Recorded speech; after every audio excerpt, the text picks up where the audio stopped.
We maintain our independence. We maintain our independence of thinking. If there is anything that I don't want to have, is somebody controlling my thinking, controlling my independence of thinking. And I have taught you all of that. No one is controlling your thinking. We have our own freedom of choice. All we have to be shown is what is evil, what is good, what is God's will, and what is not God's will. And then it is up for us to decide.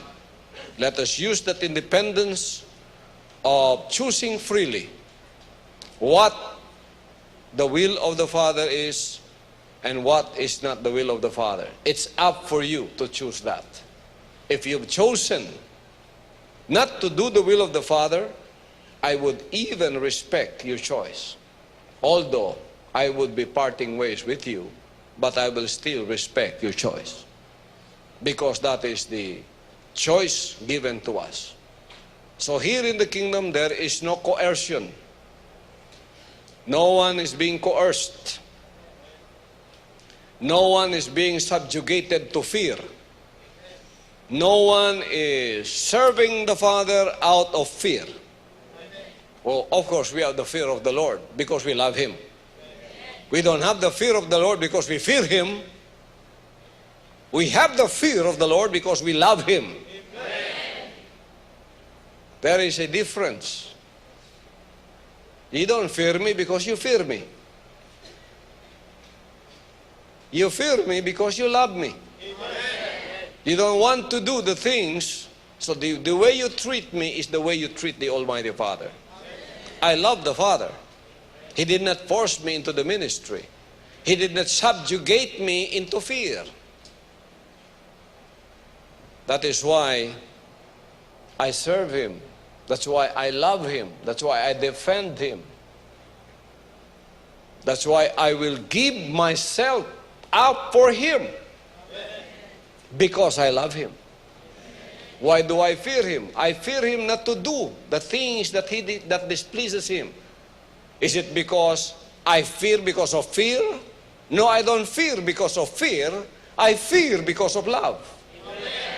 When fear is not based on love, that fear is demonic, is devilish. You have to rebuke it.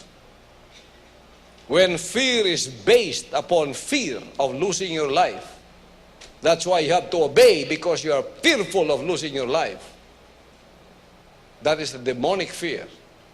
The love of the Father is a kind love. The love of the Father is, the fear of the Father, is based on our love of Him. What did He say? We love Him because He first loved us.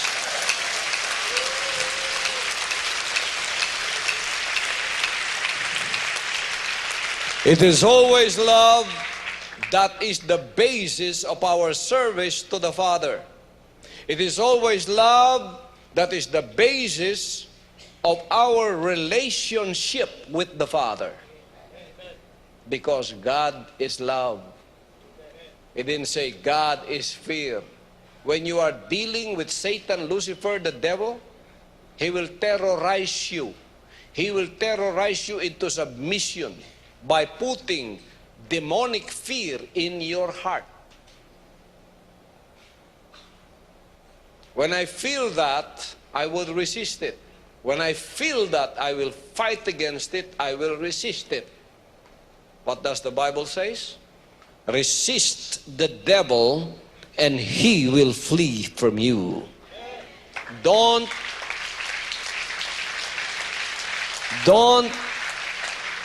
be afraid of the devil terrorizing you. Oh, anyway, he's already vanquished. I am just saying this for all of those who are still ignorant of his tactics and devices. All of you out there who wanted to become appointed sons and daughters of the Father Almighty, I would like to announce to all of you, Satan, Lucifer, the devil is vanquished forever. He has no more authority. He has no more power. He has no more dominion. He has no more victory over us.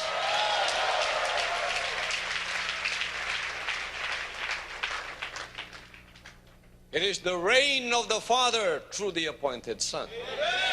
And that reign is always based on the supreme law that always dictates upon us, or that always pervades upon us, and it is the law of love. Amen. Love God with all your heart, with all your mind, with all your soul, with all your strength, with all your spirit. And love your neighbor as yourself. It didn't say, fear God with all your heart, with all your mind, with all your soul, with all your strength. It did not say that first of all. He said, love God. And it did say, love your, he said, love your neighbor as yourself. He didn't say, fear your neighbor. If my neighbor is instilling fear upon me so that I would respect him and I would love him, I will tell him, you go to hell yourself with that fear you are instilling upon me. You try to poke a gun on my head and you say, you love me or else. You follow me or else. You respect me or else. If you do that to me, I would tell you, you go to hell with your gun. I won't respect you. I won't love you when that is the basis of your relationship with me. People of God, our Almighty Father said that to us. You shall know the truth, and the truth shall set you free. We have to be free of fear.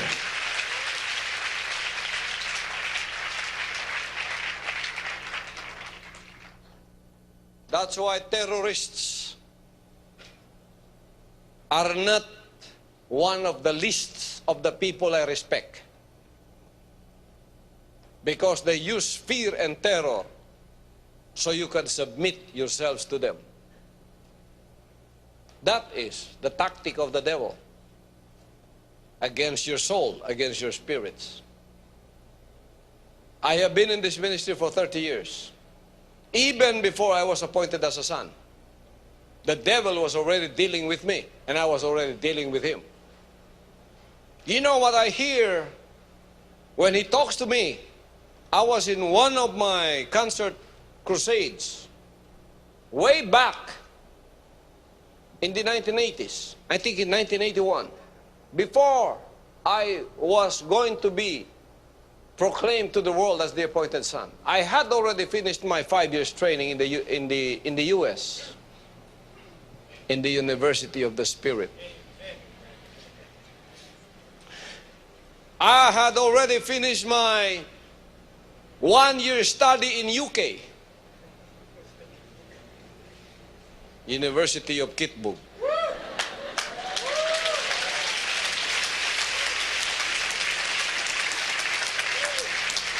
I was sent into all the world, and the world to me before was only a few towns here in Mindanao.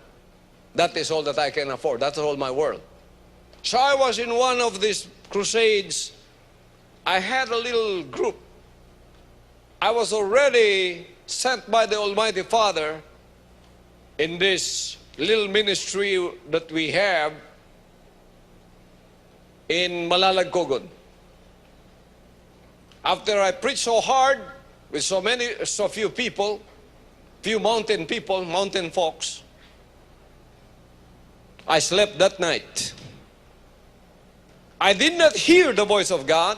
I heard the voice of the devil. What's the voice of the devil telling me?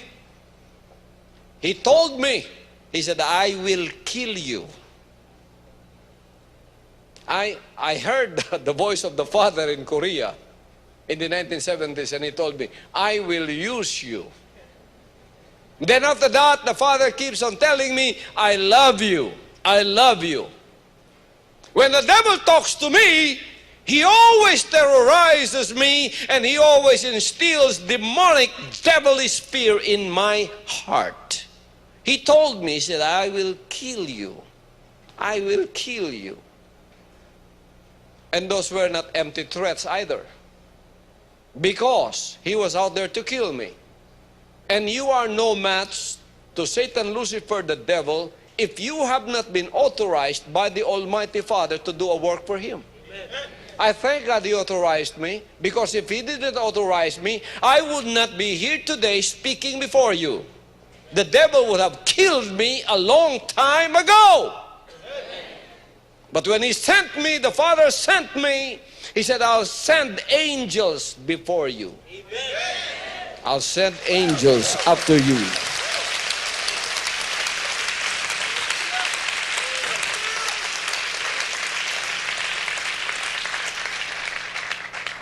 And I've seen those angels. In the visions the Father has taught me, has shown me, I've seen them several times. The Father said, the angel I'll send before you will prepare your way. Your friends will be his friends, or your enemies will be his enemies. My name is upon one of them. And he will prepare the way for you. He will execute judgments where it is necessary. So he's the one helping me promote this work, propagate this work. If not for that, I would not be here today. Because the devil, once upon a time, is Lucifer. He's an angel also. And he also has the power to terrorize and to kill. So Satan, Lucifer, the devil told me in Malalagkogon in 1980, if I'm not mistaken, in 1980 or 1981. You remember that, Ingrid? I think 1980. We were yet 100 pounds before. I was only 110 pounds before. Sister Ingrid, I think, was only 95 pounds. Now we are a little bit heavier. But the devil told me that night, he said, I will kill you, I will kill you. And after that, I left Malalagkogon. We had another crusade, I think somewhere in the Visayas. I thought it was in Aklan, where we had this 3-night, because I always have this 3 nights crusade. It's not a crusade that you know of right now, where there are hundreds of thousands of people. The crusade I'm talking about are people about, 50 is the biggest, about 30 sometimes. Just put a small table in front of the house, gather the neighbors, and I preach to them. For 3 nights I'd be doing that. So this night that I was doing it in this one place in the Visayas, I think it was in Aklan, I was really into the Word. Then after that, gave me some food, snacks, let me eat my dinner, the gracious host that I had. And then a message was sent to me by somebody out there.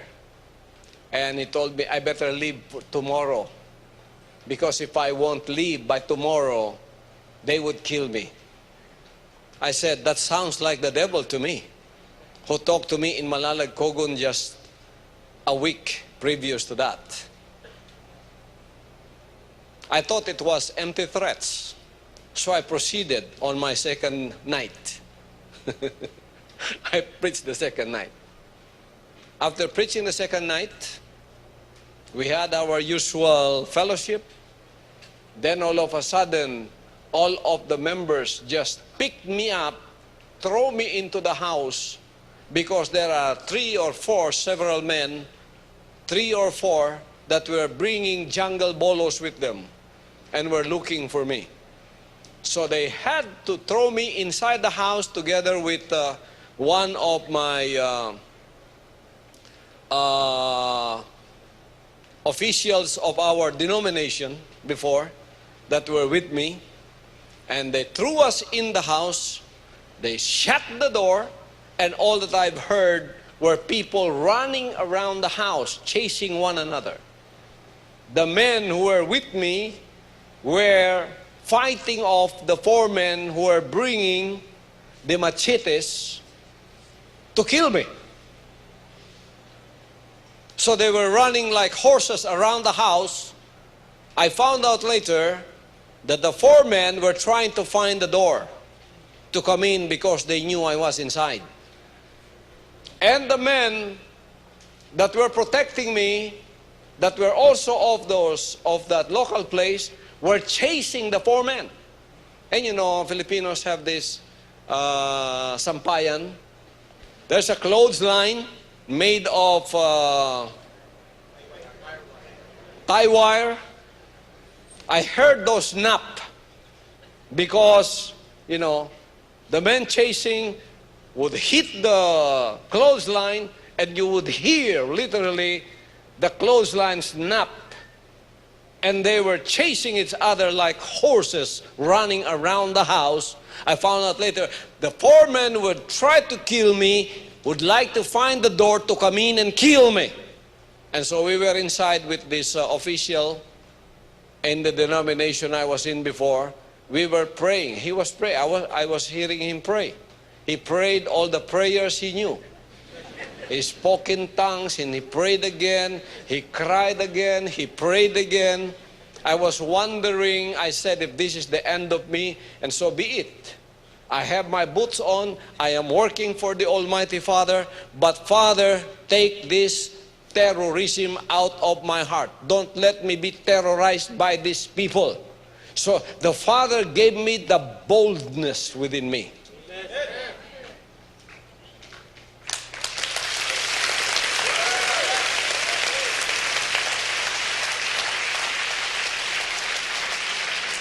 And after the chasing around the house, there was calm. And then the men were protecting me, came inside and told me that they had chased the 4 men away. And they just disappeared into the night. But they told me, they advised me, they said, tomorrow, very early, we have to ship you out of here. Because they might come in force and would do the threat they would be doing. I said, I would like to stay. I would like to finish. Because I had the boldness already to even die before those men, if they really want that, and if that is really the will of the Father. I'm not afraid to face such, because I knew that the Father in heaven is more powerful than all of the enemies combined.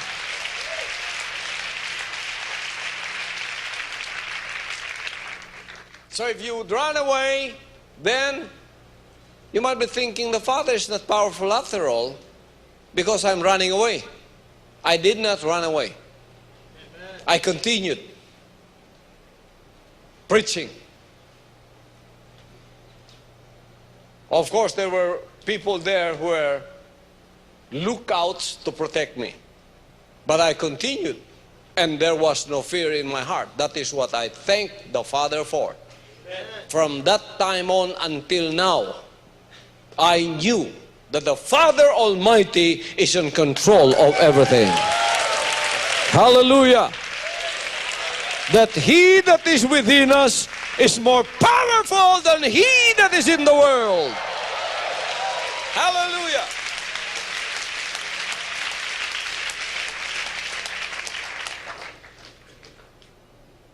Then I left that place after 3 days. Nothing happened. Their threat was not carried out.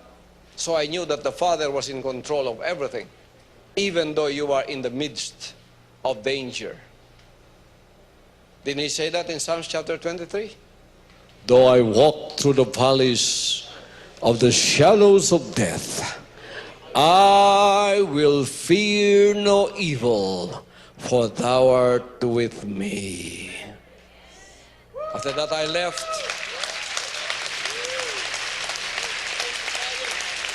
After that. and went back to Mindanao for another crusade. I forgot the place in the hinterlands of General Santos City. There was a place there where they are noted for barang. They were noted, that place, that barangay is noted for witchcraft. Witchcraft, have you heard about that, Brother Shadi? Witchcraft, when they would like your stomach to bloat and put nails or crabs inside your stomach, they can do that. Yeah. Or let worms come out of your eyes or your ears and kill you in that fashion. That place is famous for that. So that was my next schedule. Then I learned later, as I went to my next schedule, that those foremen who attempted on my life died violently. I don't know how they died or who killed them, but I heard they died violently. That was their reward for threatening me. The angels of the Father are at work. Even before you've known this ministry, and even before the right mature time would be proclaimed that I am the appointed Son of God. So my next schedule was somewhere in the hinterlands of General Santos. From General Santos, you would go somewhere into a barangay. I would remember that name. It's in my tip of my tongue, but I cannot remember it. But it is noted for witchcraft. People there are gripped with fear because of witchcraft. These people, there are just a few of them, but they held sway in that little barangay because what they say happens. When they say they'll kill you, they'll kill you. Not with bullets, not with machetes, not with knives, but with witchcraft. So I was there. I preached to them that first night. 3 nights again. I was reminded. It's a little barangay. Kulunggulo, that's the place. Kulunggulo. Where's that? It's already a municipality. Kulunggulo is already a municipality. No, that's not Pulumulok. It is Kulunggulo. The name of the barangay is Kulunggulo.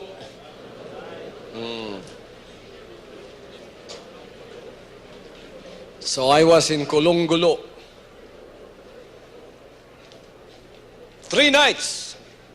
The first night, I was reminded, Pastor, be careful of what you say here, because the witchcraft people are around watching over you. And if you say something that would offend them, they would start the procedure of putting you in the hex of their witchcraft. I said, yeah, I know that is power of evil. That is the power of Satan, Lucifer, the devil, deposited into these people. And this is the very time right now that I would test the power of God against the power of this enemy.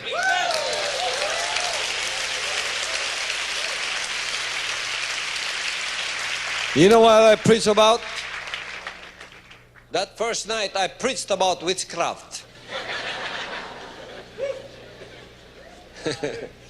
I said, if you people here are engaged in witchcraft or in barang, I am here to preach unto you and let you surrender to the power of the Father Almighty.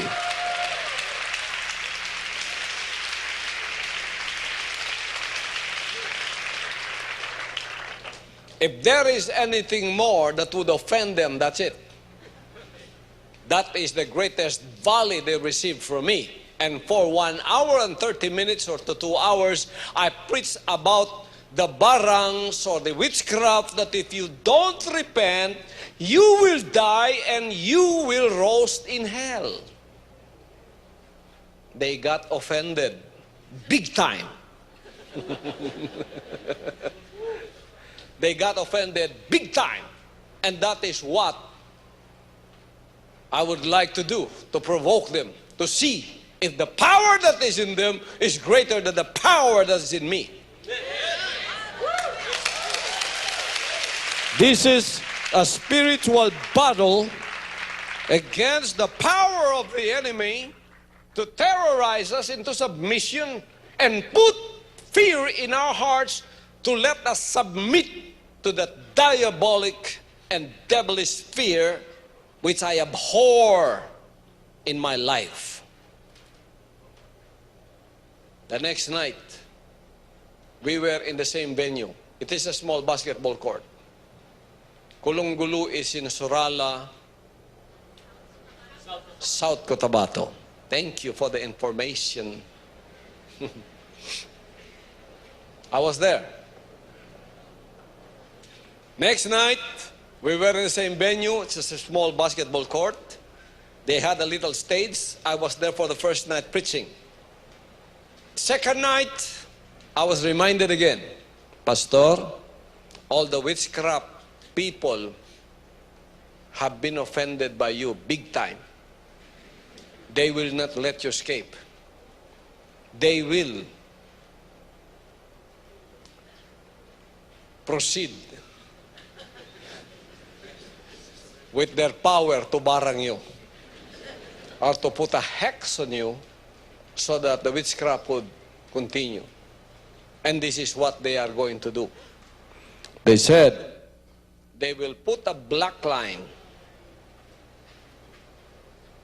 in the middle of the basketball court. Anyone, including you, who would step on that black line, as soon as you step on the black line, the effect of the witchcraft will start.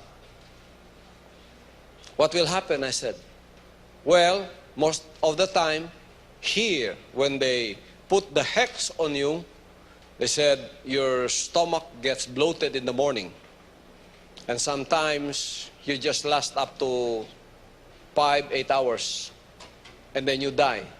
Crabs going out of your stomach, worms and bees getting out of your ears and mouth. I said, yes. Yes, they said yes. They have witnessed that. That's why all of these people are very afraid.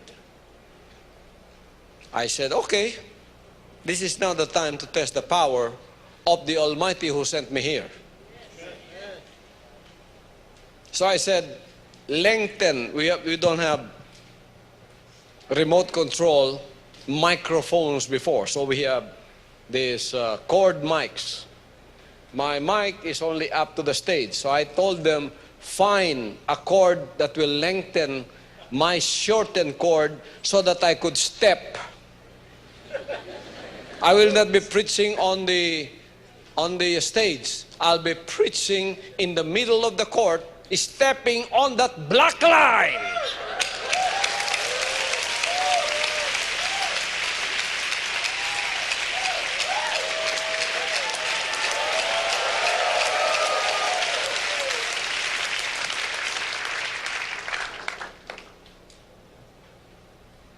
It's a saying that says, there is nothing to fear but fear itself. Isn't it? So they would like to put fear in your heart to terrorize you. That is always the tactic of the enemy. That is always the tactic of Lucifer, Satan, the devil. And I abhorred that. I abhorred that in my life. That feeling of being put into fear because you've been terrorized to be submitted to someone, even to the devil, because of that kind of a fear. That means God is not present. That means He's more powerful than God. I abhor that in my life. if there is still a God in me, I would like to challenge that kind of a spirit. So I said, lengthen my cord. I would like to preach in the middle of the basketball court, stepping only on that black line. So I was there. I really defied them. The black line was here. I was not there. I was not here. I was walking on the black line.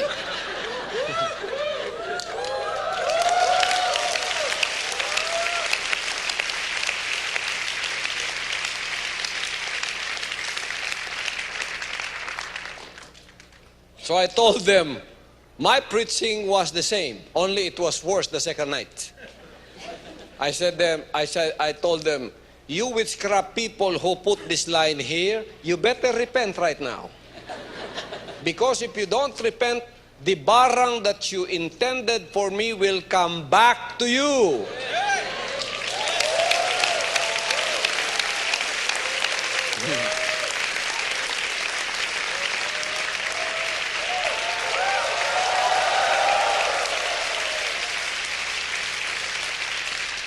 The barang that you intended for me will come back to you if you don't repent.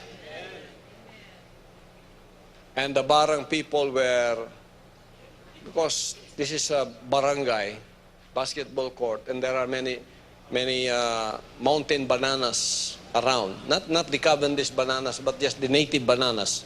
So they were there lurking around in the darkness. And before I preached, that night, I told the ushers, get an offering. We don't usually get an offering in an open field like that. We don't do that. I said, we will just do it to defy them. Get an offering, including those that are hiding in the bananas. Don't get out without getting an offering. So we had an offering song, and they went from one banana to another, all the barangs there, you know. They visited all of them. Whether they gave or not, I don't care, as long as we have defied their power. I defied their power to terrorize me in the spirit. I defied that. That's a challenge to me. So I defied it.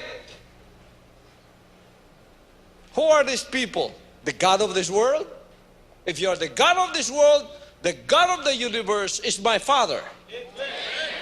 If Satan, Lucifer, the devil, is the God of this world, I would defy him because the Father who sent me is more powerful than him.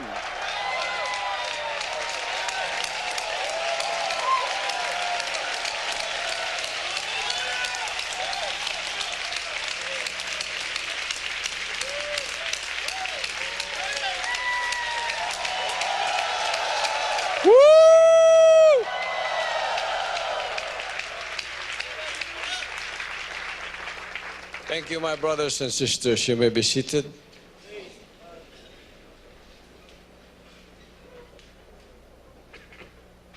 So I continued my preaching that night. And after I preached, we came to retire in the old church building that they have there. And soon enough, you know, the spirit of the devil moved. We had young people were sleeping together. We had singers, young people were sleeping together. They saw at the same time one vision. It was a terrorizing vision. They saw somebody climb up on the window and jump over them. The face was a nightmare for them because it was the spirit of the devil that visited them. 7 young people all at the same time saw the same vision. So they woke up at the same time out of their mind, as if they had gone crazy. So they had to call me because I was inside the church building. They had to call me. I had to run in the house just adjacent to the church building. And I had to run inside and pray for each one of them and rebuke the spirit of witchcraft out of them. So that when they came up to, you know, we prayed, we sang, we prayed, we sang. And then the spirit of the devil through the barang came off that night, and I rebuked it and I said, go back to the source where you came from. You have no power within us. You have no power. The power of the Almighty is more powerful than you. Greater is He that is in me than he that is in the world. Hallelujah.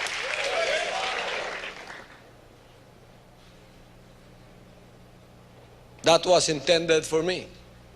It did not affect me because the power of the Almighty was upon me. So I visited those young, innocent young people. For a few minutes, about 5 minutes, they had gone like crazy. They don't know where they were. They were so terrorized, so afraid. And they only had one testimony. I said, that is the last straw the devil is going to use upon you, because that is the sign that he is now defeated. And he was defeated. And in the morning, we came and we had breakfast, and the barang people were waiting in the morning. If someone had already gone sick, and someone is already having a stomachache or something like that, how is the pastor? Is he eating? Is he having fever? Or is he having a stomachache? No, the pastor is eating breakfast right there. Very happy, fellowshipping with us. And then, nothing happened that day, because that was the day they would expect the barang to take effect. And they have done it before, so they are expecting to do it to me in the same vein that they have done it to other people. But nothing happened the second day. The third day, I preached again. I was there again. I challenged them again. I said, see, your deadline for your barang has expired. Nothing has happened to me. You have to repent now. You have to surrender now, because the power that is within me is greater than the power that is within you.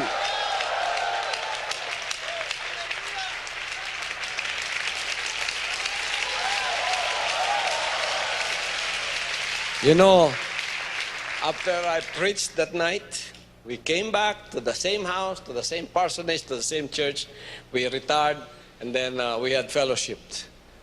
While we were eating our late dinner, that was the third night. The following morning, I had to leave for another schedule. You know what I saw? I saw a lot of people, throng of people, bringing Sulu and Petromax with them. I thought, what's that? Where are those people going? I thought they would come and do something against us. So I had my men ready. I said, just get ready, because there is a lot of people who are bringing torch with them. We are bringing Petromax with them, and they are coming upon us in the direction of the church. So I sent some emissary to know what's happening, why they are coming at us. The emissary came with a big grin on his face.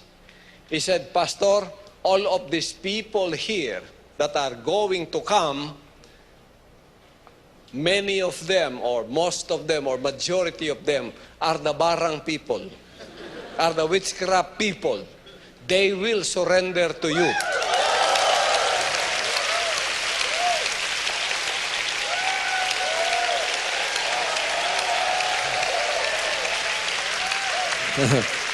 So they came one by one. We welcomed them. They let us know about them, and then they surrendered their paraphernalias of witchcraft. They had this belt of witchcraft full of roots. They have this bottle of witchcraft with a person inside. They have this doll of witchcraft, in which they would take some part of your body, like your hair, put it inside the doll, and then when the barang would take effect, they would just torture you, poke the eyes of the barang, and you would have a swollen eyes. They would poke it on your side, and you would have a swollen side, something like that. All of this they explained to me. That night we burnt all of that, we went to the river, all of us, and I baptized them, all of them.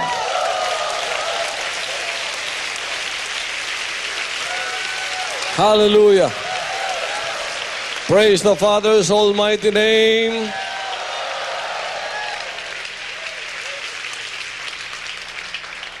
Then after a few months, I was going to Cebu